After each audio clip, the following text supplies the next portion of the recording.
Ladies and gentlemen, welcome back to Cycle 2015. I'm happy and honored to have my good friend and mentor, Rick Rule, with us this afternoon, legendary resource investor, and a person whose brain is infinitely worth picking, even though he will demur and be humble about that. But happily, despite his modesty, he's agreed to talk to us today. So, Rick, take it away. Lobo, thank you for the opportunity. I'd like to begin by welcoming and saying hello to the people who are there live, and of course the people who through Liberty.me are watching the stream around the world. I'd also particularly like to thank Reagan, without whom you wouldn't be hearing me, Lobo and Grace, of course, for putting this on. We still up, Lobo? Hello?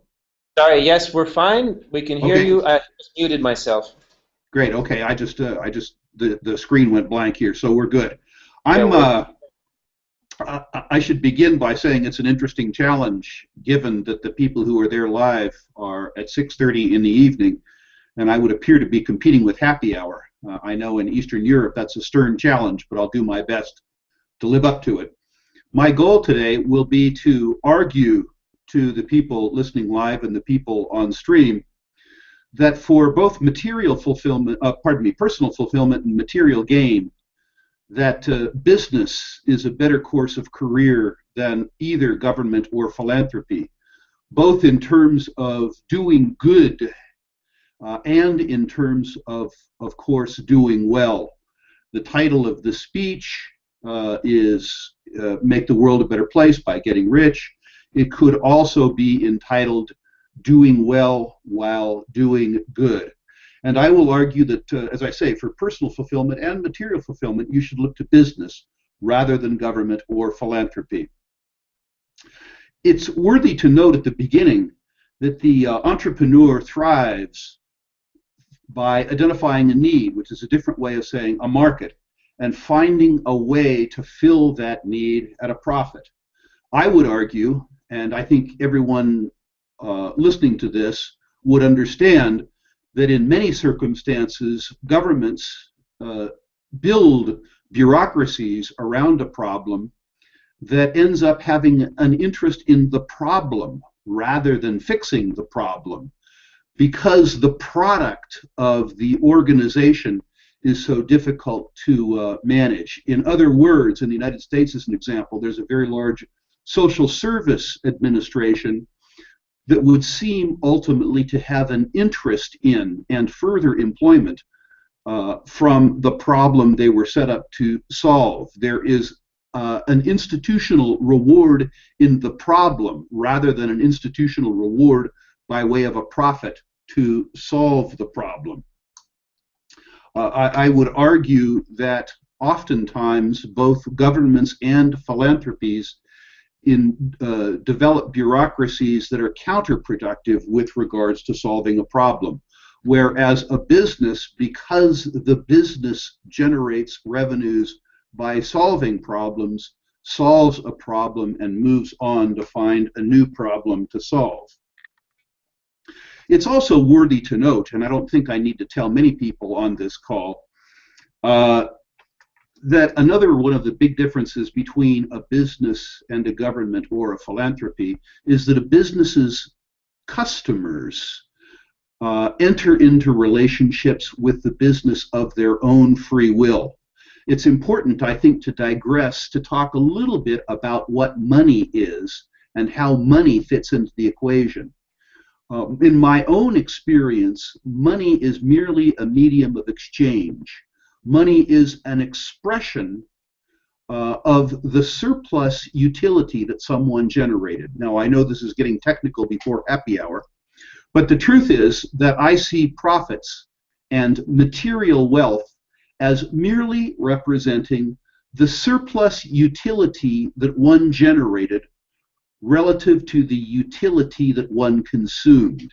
If in the course of one's business or one's employment, the market or the employer or the customers determined that the value of the goods and services offered up by the person was $5,000 a month, and that person was paid $5,000 a month, and that person consumed utility, that is, goods and services provided by others, that cost $4,000 a month, there would be $1,000 a month left over.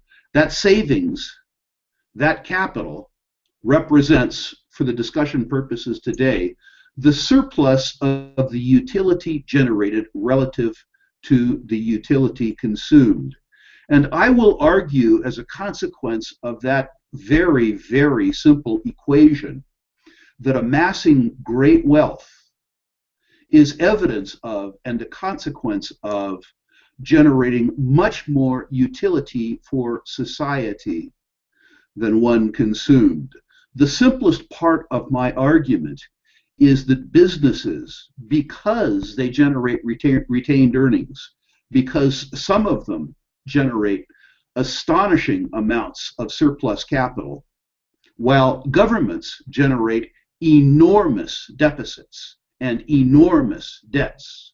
And philanthropies, if they aren't successful in replenishing their till every year from private contributions, go broke, I would suggest to you that that in and of itself is evidence of the fact that businesses are much more efficient at generating utility for society than either governments or philanthropy. It goes further than that, however, because of the range of incentives that business people enjoy and the range of imaginations that entrepreneurs have. It's often said that businesses respond better than governments to the needs and wants of consumers because they must convince the consumer every single day, while governments force the consumers. And philanthropies play either on the guilt or the wants of the donors and the needs or perceived needs of the beneficiaries. The forward-looking nature of the entrepreneur, the ability of the entrepreneur to more successfully fulfill the wants of society, was best expressed, at least in my opinion, I think, by Steve Jobs, the late founder of Apple. What Steve Jobs was able to point out to many people is that part of the job of business is to tell the customer what's possible. Mr. Jobs believed that the great body of consumers in the world, because they didn't understand what was possible through technology, didn't even yet know what they wanted. He believed that his job running Apple was to take what was possible through technology, assemble a product, and bring it to the market, letting the customer know what's possible. Think back to Mr. Jobs' creation of a little tiny apparatus the size of a cell phone now, that at its time, at the time of its introduction, could hold 1,000 different pieces of music very cheaply. Think about how 40 years ago there was an item called a transistor radio that was about the same size as the apparatus that Mr. Jobs brought to market. The difference was the transistor radio brought to you what the radio station thought you wanted to hear. It wasn't programmable. You couldn't choose it yourself. What Mr. Jobs was able to do, the idea that resulted in the success of Apple, is that Apple studied in a very broad sense what types of information services people wanted, and they looked through the range of emerging technologies to figure out how to fabricate tools or toys that fulfilled wants that society didn't even know it had. It is impossible, in my experience, for a government to replicate the success of Apple. And without the success of Apple, without the success of the great entrepreneurs like Jobs, society would be substantially underserved, and not just in the distribution of music, as we will see in a couple of minutes. Let's revisit again the concept of profits. Profits are merely the surplus from a utility provided for others. And it's important to note that that profit is the profit, the utility that was created in excess of the utility that was consumed. Let's talk about some of the great wealth some of the great profit that has been generated as a consequence of providing surplus utility to others. Let's start, as an example, with Google. A simple idea that there was so much information available on the internet, so much free content on the internet, that it was overwhelming. That there had to be a way to pick and choose. There had to be a way to organize and categorize that information. There had to be some way to bring organization and efficiency to a vast, vast bazaar of free information. That simple idea, and then an awful lot of hard mathematics and hard algorithms, went into a business that generates billions of dollars of surplus utility every month. A business that generates enough surplus utility that the founders of that business are able to redeploy some of the surplus capital in an enterprise called Alphabet that attempts to solve problems, perhaps problems that don't even exist, harnessing the power of the entrepreneurial mind and technology to solve problems for society that governments can't even comprehend. At the same time that Google does this enormous social good, organizing, if you will, the consolidated knowledge of mankind on the internet, it provides gainful and, in fact, oftentimes blissful employment for thousands or tens of thousands of hard-working, bright people. It has provided literally billions of dollars in profits for investors who invested in the growth of the business and who now invest in what is a mature business that is looking to reinvent itself continually through the entrepreneurial process. Try and imagine, if you will, any government in the history of mankind that has solved as many problems as Google has solved and not cost society one dime by way of taxation or other forms of involuntary confiscation. Look at Facebook too, for the same set of the same circumstance. Facebook figured out that people would like to tell their own story and trade stories with others online. They recognized that the internet was a communications medium. It is alleged now that 1/7 of mankind is hooked up to Facebook. On some days, there are 1 billion people on Facebook. Think about a government or a philanthropy that is in daily contact with 1 billion people on a voluntary basis. I can't think of one. I suspect the Chinese government is in daily contact with 1 billion people, but I don't suspect that that contact is voluntary by any means. And remember again that the contribution of Facebook, this is the doing good part, happened without any taxation. It happened without any coercion. It happened without any cost to society at large. Think about that for a second. Think about a medium of communication exchange, a medium of exchange, a platform for communication, a platform for teaching that occurred without any involuntary contribution from society. And in fact, think about an organization or a product or a service or a community that only benefited, that only contributed capital to society. That is Facebook v. government. Think about Oracle, a little further from the consumer, but certainly the product of several great entrepreneurial minds.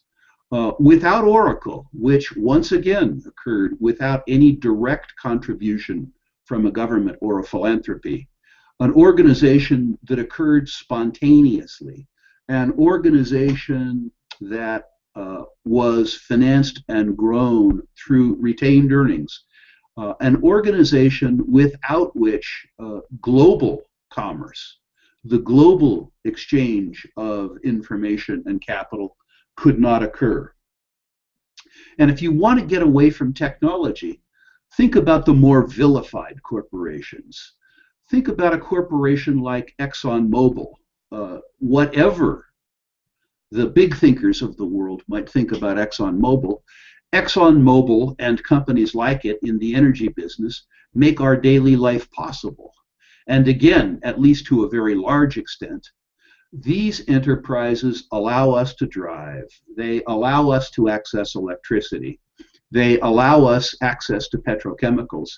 And they do it without any involuntary contribution from society. Now, some of the naysayers to this broadcast will point out that many of these very large businesses are complicit with government, that they use the government to enforce localized monopoly. This is certainly not the fault of the free enterprise system. It's a fault, if you will, of a rent-seeking, controlling government that perverts these businesses towards fascism. And I wouldn't suggest to you, as an example, that any of the companies that I have used in these examples before, that is Apple, Google, Facebook, Oracle, or ExxonMobil, are innocent of the charge of complicity with organizations like governments that exist through coercion. But the truth is that all of these entities, more than any philanthropy and more than any government, exist because they generate surplus utility and because they must persuade each of the major stakeholders, the employees, the shareholders, and the customers, to affect the exchange, affect the creation of value, affect the creation of capital that causes these businesses at once to generate large surpluses and also generate so much utility for their consumers. We've talked about the big private organizations. Now let's talk about the government competitors, the services. In the country that I'm from, the United States, a couple of big services come to mind. The first is, of course, the selective service. For those of you who are not Americans and don't know what the selective service is, that's the process by which young American males were harnessed and set off to war. That's right, the draft. As a young man, I opted out of this service, which caused me considerable disutility in my home country. That's a service that I could easily do without. And then, of course, there's the Internal Revenue Service. That is the tax man. What service does that government organization provide? Well, that's pretty simple. They ask you to determine how much surplus you have generated for society. That is, that amount of money, utility, which you have earned, and they ask you, that's a polite term, to send it to them. The service that they fulfill is the service of extorting individuals, allegedly on behalf of the community. That's the very nature of a government service. From my point of view, those are services that I could certainly do without. At this point in a conversation, I always like to give a few illustrations of government. I think both illustrations come from a dead American journalist named H.L. Mencken that described the process of government very well. Mencken said that you came to understand government and politics by examining the root of the words in politics. Poly, of course, from the Latin for many, and tic from the English colloquial for small blood-sucking insects. The nature of the political process, Mencken argued, was many citizens, that is, small blood-sucking insects, competing with each other to steal or extort services from the other while protecting their own assets from theft. Mencken described elections, the hallmark of democratic governments, as being merely advanced auctions of stolen property. I give you this information for two reasons. One, to give you a chance to laugh rather than go outside and begin drinking at your barbecue, but also to point out that the nature of government is not the nature of persuasion, it's the nature of force. And people who are forced don't freely choose either the services that they provide or the services that they consume. the nature of government as a medium of employment also precludes the attainment of great wealth, because the efficiency with which one provides a service, and even the efficiency by which one chooses what service to provide, is constrained by force, is constrained by the organization, and is not allowed the broad-ranging opportunity, including the opportunity to fail, that's offered up to the businessman or the entrepreneur. And while the point of this discussion is not to criticize philanthropy to the same extent that I criticize government, because in some fashion philanthropies are voluntary, I would like to point out the damaging nature of some philanthropies. Many of you know that I'm involved in extractive industries worldwide, natural resources industries. I'm involved in the mining business, the oil and gas business, the power and power generation business, the agriculture business, and the forestry business. And around the world in emerging and frontier markets, I run into an organization called Oxfam. Now, Oxfam believes, or at least their donors believe, that they're in the famine relief business. But my experience around the world is that Oxfam is an organization that, because they are determinedly anti-development, is in the business of famine. Around the world, in locations around the world, we see Oxfam attempting to defeat the organization of private business, particularly private extractive business, that can generate... Rick, sorry, I got to cut in. You cut out on us at the Oxfam point. You were saying their donors believe they're there to relieve famine, and your experience is? My experience with Oxfam is that, in fact, they promote famine. They are an anti-development organization in emerging and frontier markets, and they work very hard to preclude the private provision of goods and services, and also the accumulation of capital in poor societies that could defeat famine. I would argue with you that many of the philanthropic organizations that exist to alleviate poverty around the world, because of their philosophical predisposition, in fact increase poverty.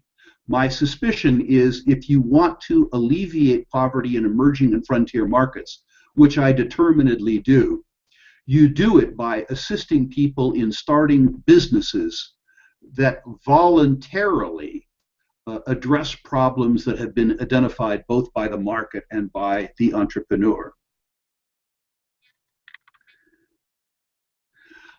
Another thing that I would like to emphasize in the nature of this talk is that businesses, because of the many feedback mechanisms that they have, tend to reinvent themselves pretty well. Let's look as an example at General Electric, which started off by developing processes around electricity, migrated from there increasingly toward financial services, and now is in large industrial organization and fabrication around businesses which include electricity but not appliances, power generation, healthcare, and oil and gas. This is a business, because of the nature in which it operates, that reinvents itself, that solves a problem, as it were. When the world became saturated with light bulbs, GE moved out of the light bulb business because it became a low-margin business, and went into businesses where their ability to harness technology and distribute products on a very broad basis gave them the ability to solve new problems for a profit. It's very difficult for organizations like governments and philanthropies to organize themselves around the solution to new problems, because the nature of the bureaucracy is to serve itself and generate steady performance for constituencies in problems that they actually have no organizational bias towards solving. We mentioned before the feedback loop with regards to governments, businesses, as opposed to in governments. The truth is that the nature of businesses encourages all stakeholders, that is, the shareholders or the owners of the business, the employees of the business, and the customers of the business, to communicate their wants and needs, their willingness to pay, their willingness to produce to each other 24 hours a day, 7 days a week, on a very vigorous and very voluntary basis. The nature of business is that the feedback mechanism, because it's continuous and because it's voluntary and because it's highly competitive, because it offers up many freedoms, including, importantly, the freedom to fail, becomes a much more efficient arbiter between what is available through technology, through the availability of capital, through the availability of labor, and what is desired. In other words, what goods and services fill and fulfill an important enough role for the individual consumer and society at large that the organization can produce those goods and services and sell them for a surplus, i.e. a profit. That same feedback mechanism is distorted and indirect both in business and philanthropy. Another important differentiator with regards to business is that businesses increase at no direct cost to society, and certainly no involuntary cost to society, the amount of capital available to society, the amount of goods available for society, the amount of services available to society. It's important to note that businesses don't grow as a consequence of extortion or the involuntary contribution of capital by society to the provision of a good or a service. The initial capital for a business is provided voluntarily by a pool of capitalists or investors.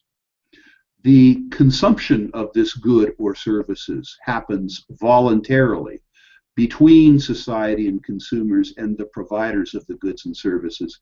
And the business grows by way of retaining the surplus profits generated by the provision of goods and services. And importantly, the rewards for the efficient identification of the need and fulfillment of the need goes to those people, the employees and the shareholders of business, that caused the surplus utility to be created. The reason why so much money is available to people who work in or found or invest in businesses is because business itself is a much more efficient creator and generator of goods and services than other forms of organization. The consequence of that is that the rewards to efficiency go to the people who caused those efficiencies. Very truly, as we said, the opportunity to do very well by doing good. The easiest explanation that I have as a businessman for the ability to reward people directly for their contributions to the business is because of the measurement system, the feedback loop.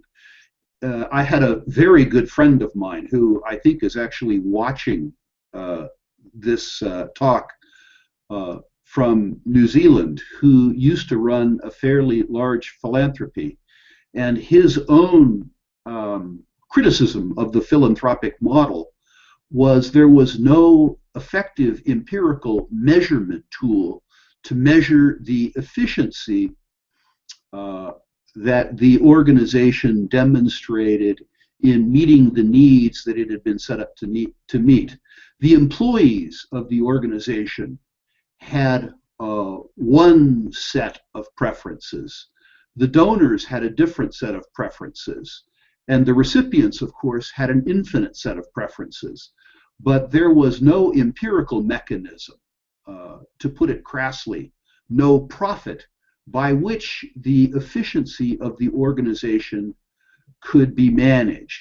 It turns out in these philanthropies that part of the goal of the organization is to make the donor feel good. Now, with regards to myself in philanthropic organizations, I always tell the organization I already feel good. They don't have to tell me that. They have to do good. But it's very difficult to measure the output of goods and services in either a government or a philanthropy. In a business, however, while it's crude and while it's crass, the feedback mechanism is fairly evident. For a company itself, the feedback mechanism is measured by profits, by the amount of utility that is, by the amount of payment that people receive, your customers receive, for the value of the goods and services that you sell them, less the cost to produce those goods and services.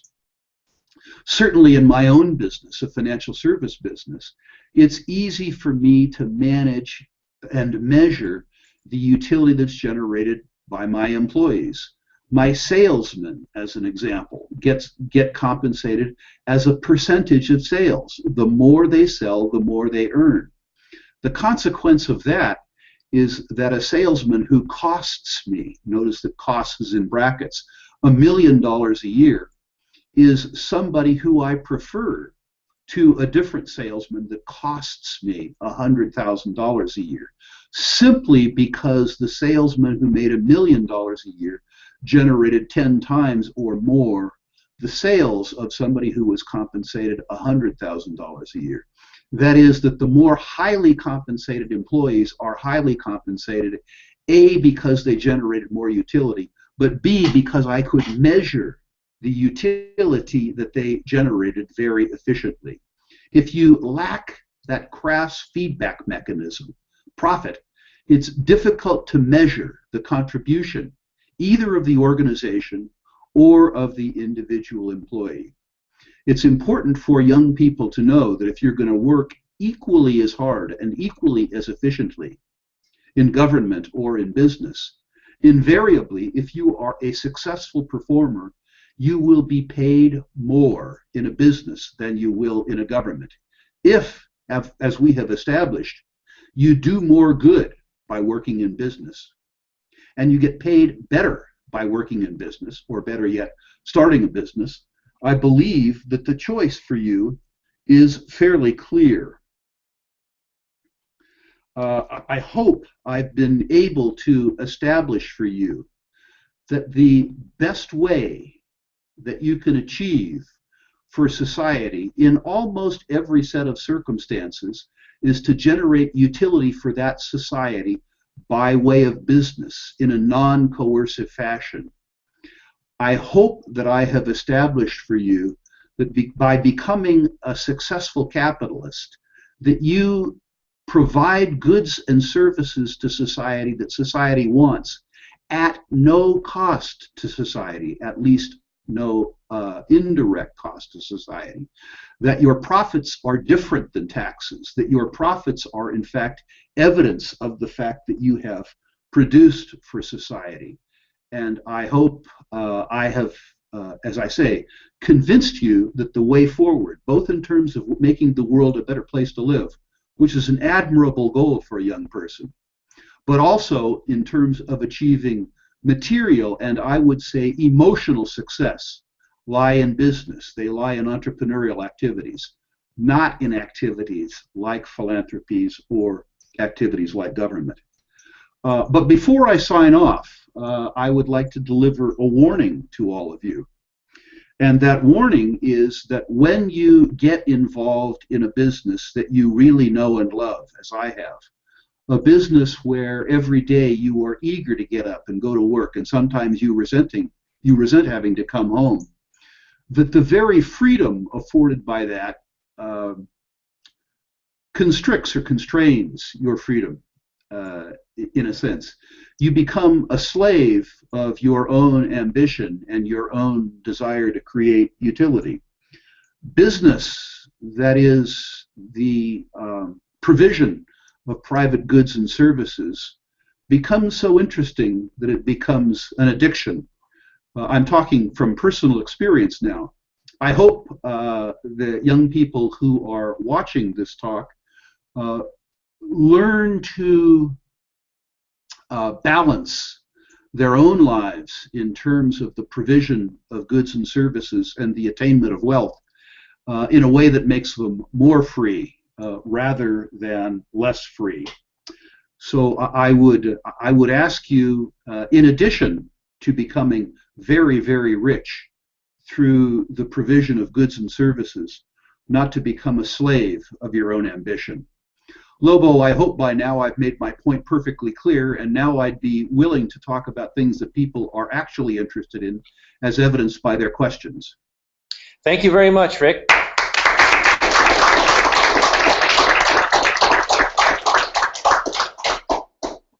That was remarkably clear, as usual, sir. Devastating logic there. I believe we do have some questions. I just wanted you to be able to see the audience. I may have to turn off the camera again if our bandwidth is used up, but we actually do have a bunch of people here. Everybody wave, Rick. Hey. So you were listened to. Well, that's lovely, Lobo. I remember with some fondness talking to many of the cycle students years ago over computers and like this, and I remember how deferential they were. And then I remember meeting them at your wedding after we poured half a bottle of vodka into each of them, and how much less deferential they were. I don't want to put any pressure on you, but you need to have a sort of a 10-year anniversary in Minsk or Vilnius or someplace so that we could repeat that process live. This could be a new educational technology. First the vodka, then the lecture. Okay, any questions for Rick, folks? Yes. Thank you very much for the lecture. It was really a privilege to listen to you. Thank you. My question is this: how do you think the society should be organized? Aren't there any specific spheres where actually the government or some kind of an organization which works not for profit can be useful? How do you see this? I think my own inclination, is that if people would like to voluntarily organize themselves in cooperatives, if those cooperatives were non-coercive, I wouldn't see any problem with that. I don't have any problem personally with the organization of voluntary communistic societies. My suspicion is that the denizens of those societies ultimately would starve, but that's their business, not mine. Certainly the adjudication of disputes is something that is regarded as being in the province of the government or cooperatives. My own suggestion is that most of what we regard as the natural monopolies that would accrue to governments are really forms of social insurance. And my suspicion is that the provision of all forms of insurance would be better off done privately. My suspicion is that the adjudication of disputes should occur in a contractual forum. But I also realize that it isn't any of my business to choose your form of organization. I would just hope that the form of organization that you choose is non-coercive. In other words, I would hope that the form of organization that you choose wouldn't allow you to band together with others to extract rents, that is taxes, on productive people in your society in an attempt to solve problems that you believed were important but couldn't be solved by voluntary means. So I would rather leave it to you to determine which problems in society should be solved in a method that I personally consider to be largely inefficient and immoral.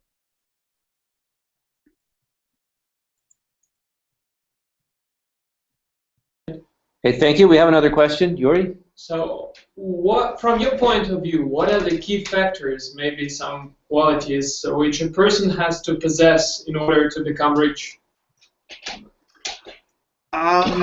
You know, the market is so vast. There's 7.3 billion people on Earth. If you assumed that each of those 7.3 billion people had, let's pick an arbitrary number, 5 wants or needs that weren't being met currently, the opportunities are infinite. The attributes that enabled me to attain relatively substantial private wealth, I think had to do with curiosity. I'm intensely curious. They had to do with hard work. I might dispute hard work, although I work long hours and I work in a very intense fashion. I enjoy virtually every minute of it, so it never feels to me like I'm working. It feels like very, very, very intense play. But the truth is, I'm also, as Lobo I think would attest, a very disciplined worker. I think if you want to start a business rather than go to work in somebody else's business, you have to have an extraordinary tolerance for failure. Most of the ideas that you have, even in pursuit of a large idea that's ultimately successful, most of the ways that you choose to attain that success will end up being failures. And you have to have the ability to pivot, to redirect yourself away from an idea for the provision of a good or a service that was inefficient, in order to work your way gradually towards some process that works. And you have to understand that periodic failures are the price that you pay for the ultimate success. So certainly curiosity, energy, and a capacity for pain and frustration that many other people lack. I suspect also that you need to develop a large measure of empathy. Being interested in the needs of other people rather than in your own personal needs is the trait that allows you to perceive the wants and needs of society in society or the individual's terms rather than in your own terms. Not confusing yourself with a market, but rather understanding the market as it is rather than the way that you would like it to be is probably critical in obtaining success. I may be personalizing this. I was able to do that, and it worked out very well for me. Thank you very much. More questions? Do we have any questions from online? Yes, sir. Yes, the question is, Rico was evaluating the quantity of the wealth created and quantity of the wealth consumed. But that was with the help of money. And there are some bloodsuckers in money supply that kind of the picture, the final picture, it might be not exactly right. Those people that control money supply, don't you think that there should be another way to use something alternative instead of existing? Let me repeat the question as much as I can suss it. You talked about the wealth created by a worker or creator, and you talked about the wealth consumed and the difference. And the question is looking at that in just strictly monetary terms, perhaps missing part of the picture, and particularly since the money supplies are manipulated. That's a very good point, and I agree with virtually everything the questioner said. The truth is that one of the reasons why I have been able to make so much money is I haven't really been driven by money. I've been driven by the psychological need to solve problems. And I've derived enormous personal utility. Utility that's very difficult to measure, but is important to me nonetheless. The second part of the question is, of course, measuring attainment or measuring the value of a good and service in strictly monetary terms. I think that there are probably some fallacies associated with that. Having said that, it's a more efficient mechanism for measurement and exchange than any other mechanism that exists. The third part of the system, of course, is that every system gets perverted, and the provision of goods and services and the attainment and allocation of capital gets perverted. Many businessmen will align themselves with people who have more overt power in government to manipulate the supply, the measurement, the attainment, the allocation, the utilization of money. And the truth is that those inefficiencies occur and will always occur. The fact that people pervert the free exchange of goods and services, and people pervert the process by which capital is obtained and reallocated, doesn't in any way lessen, in my own belief, the main thesis of this talk. I completely agree with the questioner, but I suspect that that's an inherent inefficiency in the way mankind organizes itself. I have a question. You mentioned big companies like Oracle and Google. You mentioned big companies like Oracle and Google, and there is a tendency for big corporations to become bureaucratic as well, almost just like governments.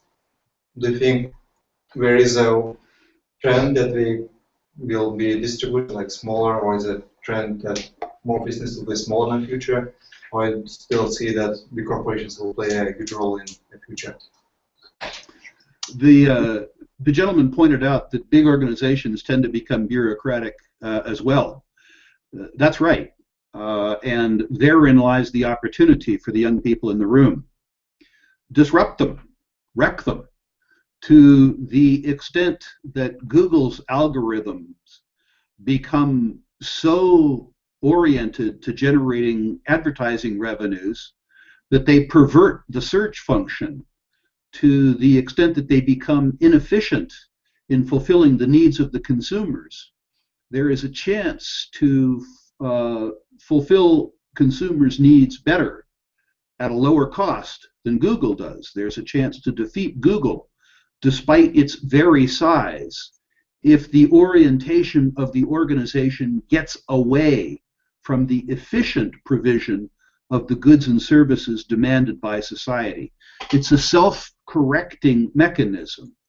If Google itself can, and I'm using Google as an example, if Google itself can continue to evolve, continue to find a way to fulfill the needs of society in various technologically driven niches, they will continue to be successful. To the extent that they take their eye off the ball, to the extent that they become too big to service smaller niches, which aren't efficient for Google, but could be efficient for you, by all means, take them on and beat them. Very good. Grace, did we have a question? Online question for Rick. If you were the age of these students here, what would intrigue you today? If you were the age of the students here, what would intrigue you today? That's a difficult question, of course, because everybody has things that interest them. My suspicion is who I am today, were I in my early 20s, and this is going to sound extraordinarily boring to those of you who are here, but I'll say it anyway. I would go in the insurance business. I would look to mobilize the capital of society to assist individual members of society to guard against risks that the capital that they have accumulated, where the capital that they've accumulated isn't sufficient to guard them against the risk. Most of the government services that people depend on are really insurance functions. And my own belief is that those functions can be best met privately, not through government organizations. I'm involved in a range of insurance businesses now. So I suspect that the provision of bonding services, as an example, the provision of sureties, where individual members of society became well enough known to an insurance company that the insurance company would bond the provision, the contractual provision of goods and services by that individual, would allow younger people who hadn't yet accumulated enough capital or enough reputational capital to enter into contracts to provide goods and services for others.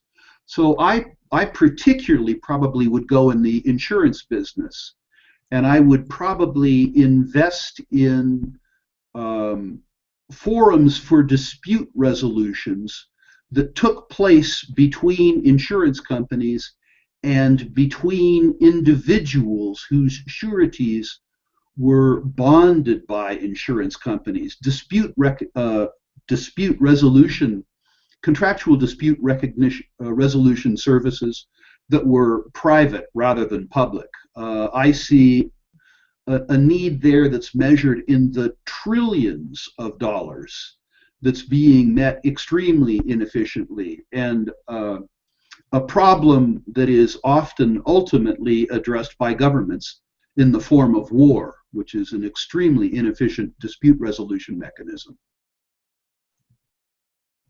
Okay. We have another online question. We have another question from online. Hold on. How would you compete against insurance services that the government provides for free? How would you compete against services government provides for free? Of course, we know they don't provide it for free, but You can put that in quotes. he put it in quotes. There you go. Well, I think in two ways. The first is in the fullness of time.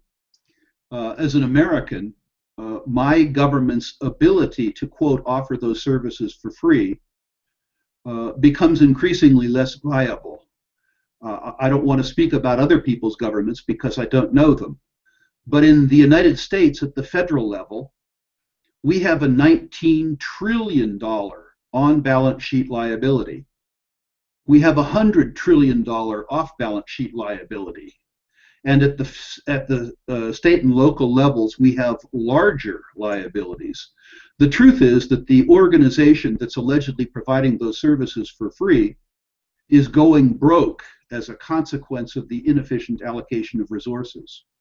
But the second thing is that in terms of the provision of certain goods and services, where not as a consequence of the competition offered up by government, but rather as a consequence of my own limitations, wasn't able to compete, I would choose not to compete there.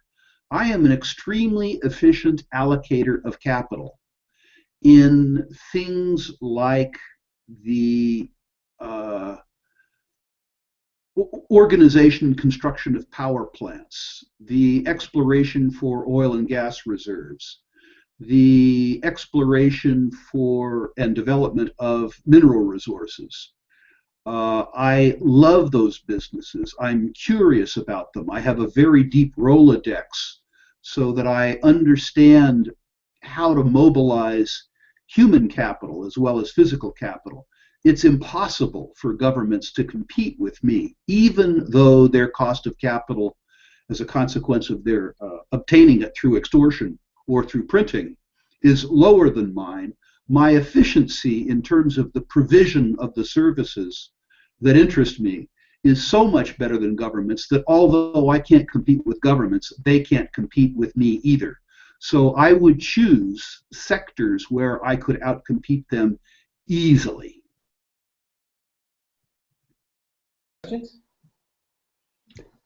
We had a question when we were talking to Nick Chambuno right before, and I'll throw this in because I think it's your take will be quite different. And he was asked if you think there's another crash coming, 2008, 2, or worse. A, do you think that's true?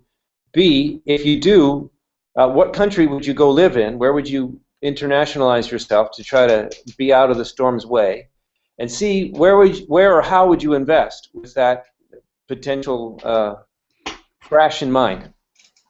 If the crash that the questioner has in mind is similar to the crash of 2008, which involved a liquidity-driven event in global financial markets, the assets that you want to have in the context of that type of crash, it's important to segregate the type of crash, would be liquid assets. And the liquid assets that I suspect will serve us best in the next crash will be the kind that served us well in the last crash, which is physical precious metals, gold, silver, to a lesser extent platinum and palladium, and also US dollars. Despite the problems associated with the US dollar as a fiat currency, the fact that it's a floating abstraction and a lie, it has the advantage of being the most liquid, most broadly accepted floating abstraction on the planet. So guarding against a liquidity event is something that one does via liquidity.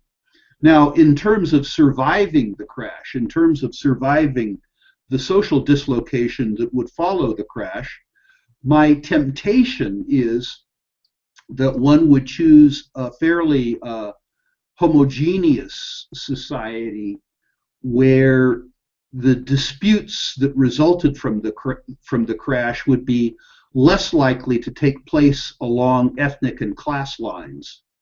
So one suggestion might be Iceland, although as a non-Icelandic, you might suffer retribution at the hands of the natives. Another would be New Zealand as a consequence of their willingness to subject themselves to the rule of law. Fairly solvent, well-run societies like Chile might offer themselves up. But I think from my own point of view, if the crash is similar to the one in 2008, that my own best chances to get through the crash well, strangely, would take place in the United States. The reason for that is that there is deep liquidity in the United States. There are very large private institutions in the United States, but much more importantly, from my viewpoint, the American culture is a culture that I understand. I would have the ability, I think, to recognize the cultural warning signs that I myself was in imminent danger. I think my Rolodex is deep enough that in the United States, post-crash, I personally could reestablish contacts for the informal distribution and acquisition of goods and services better than I could in other places. I suspect with 7.4 billion people on Earth, there are at least 7.4 billion answers to the question as to how an individual could best survive social chaos. And to invest? To invest, I think what you need going into a liquidity crisis is liquidity. For myself, that would be US dollar liquidity and liquidity in the form of more traditional stores of wealth, that is gold and silver. Coming out of the crash would be an interesting question, because certainly the way societies organize themselves coming out of a crash varies from crash to crash to crash. It turns out that coming out of the 2008 crash, the very institutions that precipitated the crash controlled the process by which we exited the crash. So ironically, the shares of the large financial institutions, which in fact were, from my point of view, largely responsible for the crash, were the institutions that recovered, that went the furthest, that went the longest. But the truth is that my suspicion is that every crash differs, and the response to the crash, the way that you will invest in the aftermath of the crash, will have to depend on the nature of the society that you exist in and the circumstances that come to exist as a consequence of that crash. I realize that that's not a good answer. I realize that the questioner wants a simple declarative statement, but I don't think there is a simple declarative statement in terms of predicting what will occur as a consequence of the next crash. Fair enough. More questions? No? Okay. Well, thank you very much. That was awesome. Clear as ever.